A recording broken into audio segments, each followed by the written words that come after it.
Hi, it's Alaska Granny. If you look at the news at all and you see that there's war in different places in the world and there are threats of wars and escalation of disagreements, and we can't really do anything about it as far as controlling if our countries go to war or do not go to war, but what we can do is look back at what people did in time of war. And if we look back at World War II, they rationed some of the products that people needed.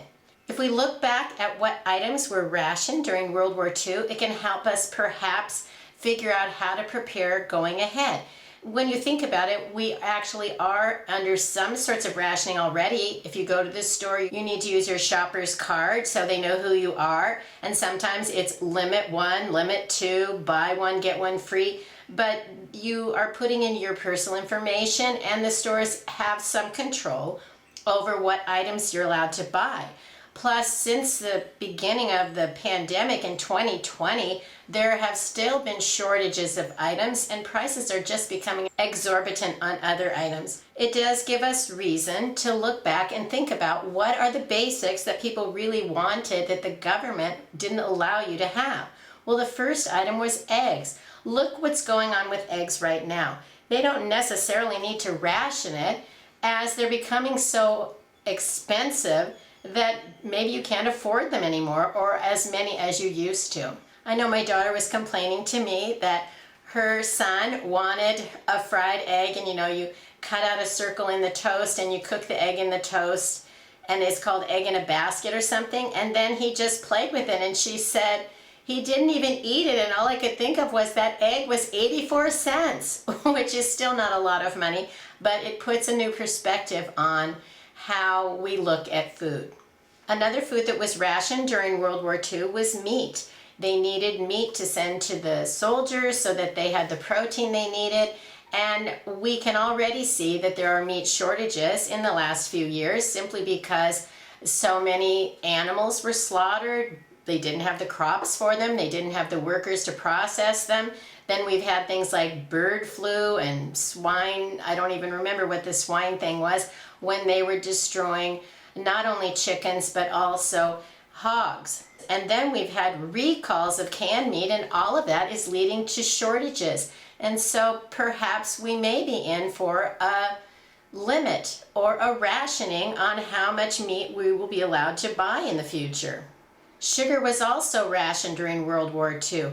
And that's one reason that people had to figure out different ways that they could make sweets and desserts, because they couldn't have all of the things that they wanted. And we used to talk about going to your neighbor for a cup of sugar. Nobody does it anymore because sugar is readily available. What if we come to that we need to start asking our neighbors for a cup of sugar? Would you be able to do that? Do you have the sugar that you need? Would you be able to prepare some of those treats, recipes that have sugar in them, if you needed to, because you couldn't buy the treats, the cookies, the cakes, the pies that you wanted from the store? What if you needed to start preparing those things yourself? Would you have enough sugar to do that? Coffee was also rationed during World War II, as was tea. And so if one of those is your beverage of choice that you like to enjoy on a daily basis, figure out how to have those things. Because while it's very difficult to store coffee or coffee beans, it's not impossible to store freeze-dried or instant coffee. So that can be something you can set aside in your stockpile. I like to drink tea, and so I buy the Tetley tea that I like, and I store it into clean canning jars, and I put it away in my prepper pantry. And when I need some more, I get one out, and I put it into my cupboard, and then I replace it if I need to and buy more tea, and I keep rotating it, just like you should be doing with all of these foods. Chocolate was also rationed during World War II, and we know that most of us love chocolate, but it's very difficult to store it for the long term. You can buy it, sometimes you can vacuum seal some of it, and you can also buy cocoa powder, which gives you an option. You can make different things out of cocoa powder and turn them into the chocolate treats that you enjoy.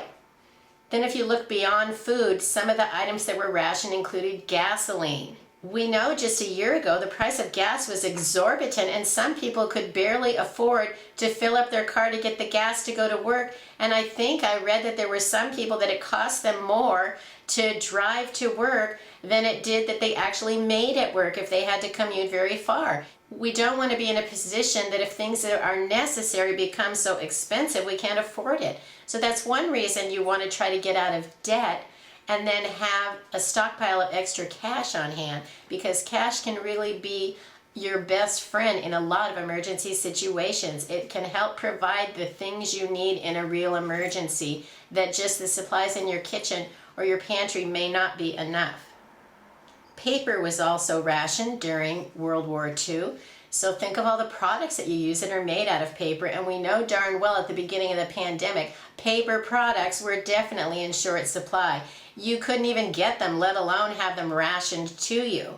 The other thing that was rationed were tires. If you need tires on your car, think about that. If you're going to need them soon, perhaps maybe you want to step it up and either save up the money or think about getting them a little bit early, because we know that there are problems with the rubber trees. Tires are made out of rubber, and that all comes from places like Brazil, and they've had problems with the harvest. It's weird to think that rubber comes out of a tree, but it does. Then during times of rationing, each family member was given their own ration card. So you need to be aware of how many people are in your family, and that can help make a difference in how much you will be allowed to have.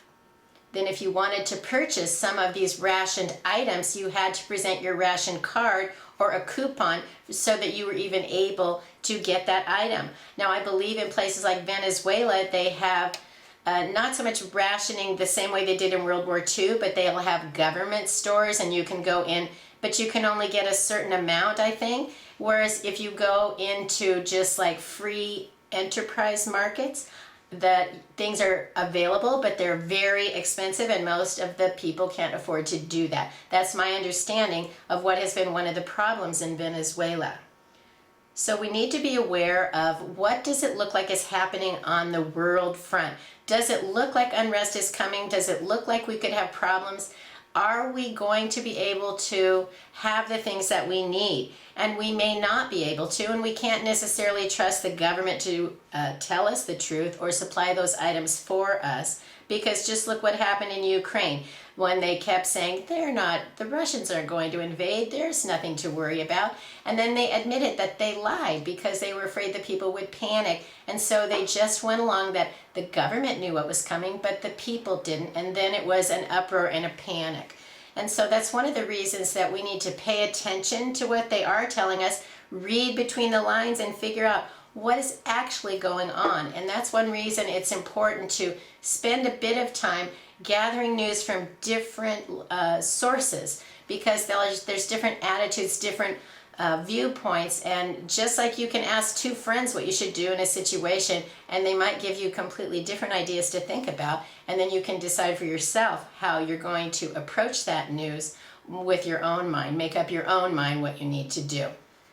So is it too late to be a prepper? And the answer is no.